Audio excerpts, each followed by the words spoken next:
Cerita ini kejadiannya di tahun 2004, dan ini ceritanya di saat dia masih SMP. Ada seorang satpam yang kerja di SMP itu. Sekolahnya di daerah Jakarta Selatan, gak bisa sebut SMP-nya di mana. Posnya dia itu di bagian depan sekolah, dan nama satpamnya ini Rinto. Dia umurnya 27 tahun.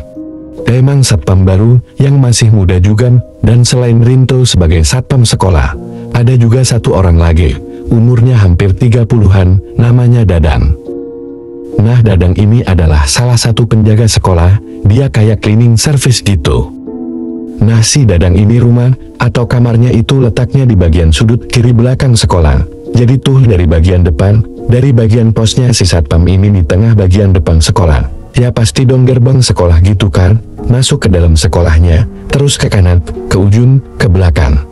Lewat sisi kanan sekolah, itu tuh di belakang sekolah, ada pohon bambu gitu. Nah, sepanjang dari kanan ke kiri bagian belakang sekolah. Nah, terus dari sudut kanan belakang itu, ke arah kiri dan tempat letak si kamarnya Dadang itu, di paling belakang sudut kiri sekolah, yang berarti di belakangnya si pohon bambu itu. Tapi ya buat menuju kamarnya Dadang, harus muter lewat sisi kanan sekolah, jadi gak bisa langsung gitu. Dadang sama Rinto ini cukup dekat, karena emang umurnya mereka gak beda jauh kan, kayak cuma beda 3-4 tahunan lah. Jadi Rinto sebagai satpam yang baru, kalau misalkan mau makan siang, atau dia bosen, dia sering mainnya ke tempatnya si Dadang ini, ke kamarnya dia, buat kayak makan, nongkrong-nongkrong gitu. Karena si Rinto juga, dia satpam baru, belum setahun kerja di sekolah itu.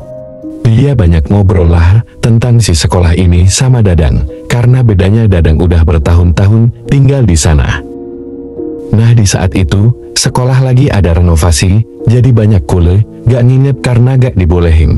Jadi bedengnya tuh dekat sekolah itu, di samping tapi di luar area sekolah, bedeng itu tempat buat tinggal sementara kuli-kuli.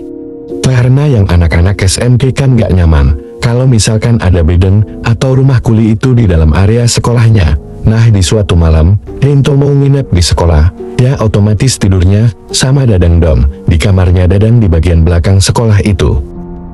Singkat cerita, hari udah malam, dan setelah udah ngerokok-ngerokok depan sekolah, mereka masuklah ke dalam sekolah, itu sekitar jam 10-an malam, masuk ke area sekolah, dari pos bagian depan, mereka ke ujung kanan dulu, lurus, terus ke belakang, lewat sisi kanan, sampai ke ujung.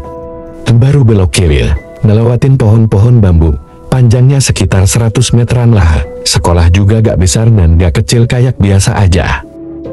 Mereka nyusulin pohon-pohon bambu itu, yang mana, di dekat bagian pohon-pohon bambu itu, juga emang lagi direnov buat bikin ruangan baru, jadi kayak banyak kayu-kayu, banyak semen, agak-agak berantakan lah, di sisi kanan belakang itu, terus tiba-tiba, pas lagi nyusulin pohon-pohon bambu itu, si Rinto ngerasa kayak ada kerikil, atau buah kecil tuh yang kena di pundaknya dia.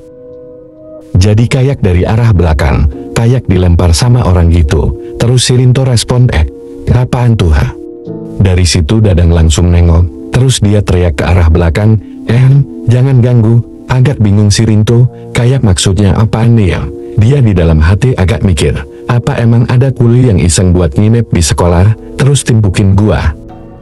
Karena sebelumnya, emang sempat ada yang kegep, ada satu orang kuli, dia pakai bagian belakang, ruangan yang kayak baru jadi gitu, terus si kuli ini berhubungan badan sama istrinya di situ. Nah, gak boleh kan? Makanya dari situ bedengnya ditaruh di luar sekolah, jadi gak boleh ada lagi si kuli-kuli ini nginep. Singkat cerita, mereka masuk ke kamarnya Dadang, nonton TV, ngobrol-ngobrol, sampai sekitar jam 12-an malam. Si Rinto ini mau keluar buat patroli. Dadang bilang ke si Rinto, ngapain? Ngapain lu patroli?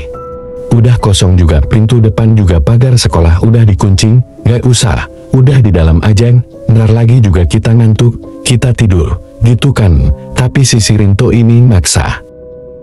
Enggak, udah gua mau patroli keliling sekolah aja sekali, takut tiba-tiba ada kuli malam-malam, bisa aja mereka manjat gitu kan, masuk ke dalam sekolah, terus ngapain gitu. Di situ juga Dadang tetap bilang, udah gak usah, tapi si Rinto maksa banget. Nggak tahu kenapa tuh si Rinto mau kayak gitu, tetap keluarlah si Rinto itu dari kamarnya Dadang, dia patroli sendiri, dia keluar kamarnya Dadang. dia nyusulin pohon-pohon bambu. Di bagian belakang sekolah itu, dia ke sudut kanan, terus dia ke depan, habis itu, ke depan bagian sekolah. Pas dia nyusulin pohon-pohon bambu itu, si Rinto kayak ngerasa merinding juga, karena kok kayaknya, belum pernah nih, ngelewatin pohon bambu ini. Tengah malam gini sendirian, tapi ya udahlah, ide dia sendiri juga kan, buat patroli keluar. Dia jalan aja tuh, dia jalan ke bagian depan sekolah, terus ke sisi kanan sekolah. Gak ada apa-apaan, semua aman-aman aja, lampu juga udah pada hidup. Terus dia balik lagi, ke bagian kanan sekolah, habis itu terus ke belakang, lewatin pohon-pohon bambu. Nah, bedanya, kalau di bagian belakang sekolah, gak seterang yang bagian depan, karena yang bagian depan, ada lampu-lampu buat ruangan-ruangan kelas. Tapi kalau di belakang tuh bener-bener gelap gitu. Terus pas si Rinto ini, udah sampai di bagian pohon-pohon bambu, di antara gelap itu dia ngedengar, ada suara kresek-kresek, kayak ada suara langkah kaki yang jalan. Dicari sama si Rinto suaranya dari mana, dia senterin pakai handphonenya dia. Dan pas dilihat, jauh di depan dia, itu ada sepasang kaki, besar banget, ukurannya 3 kali kaki manusia. Pas disenter ke bagian atas, di bagian lutut, ternyata gak ada apa-apa, emang cuman kaki, terus daging doang, dan tulang lututnya kelihatan. Pas disenterin, gak ada badannya sama sekali. Si Rinto kaget banget tuh, si Rinto langsung kabur, dan dia lari ke arah kamarnya Dadang. Di situ si Rinto lari kenceng banget, dan rasanya, pas dia udah lari kencang, tapi kok gak sampai-sampai gitu, dan tiba-tiba aja, si Rinto kesandung.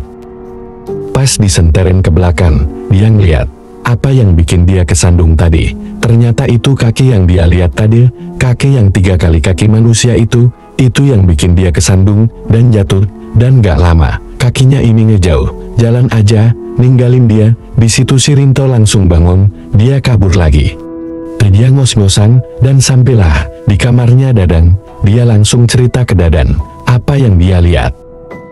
Tapi di situ, Dadang bilang, kalau dia udah tahu sebenarnya, makanya dia gak mau keluar kamarnya, karena ternyata, kaki yang dia lihat itu, emang penunggu si sekolah ini. Tapi Dadang juga gak bisa jelasin, gara-gara dia takut, seakan-akan dia gak berani ngomongin sama sekali, si sosok penunggu ini.